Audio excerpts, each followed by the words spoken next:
Hello guys, kailangan pamatay na akong kaibanan niyan. Check natin kung ano yung sitwasyon niya.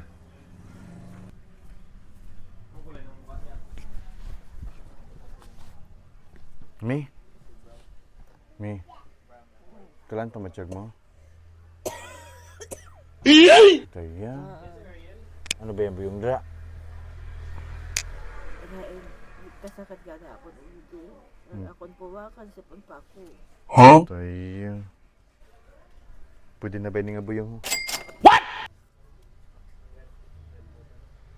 Sana mag-aayoy ko nga daan. Pagpaayo ha?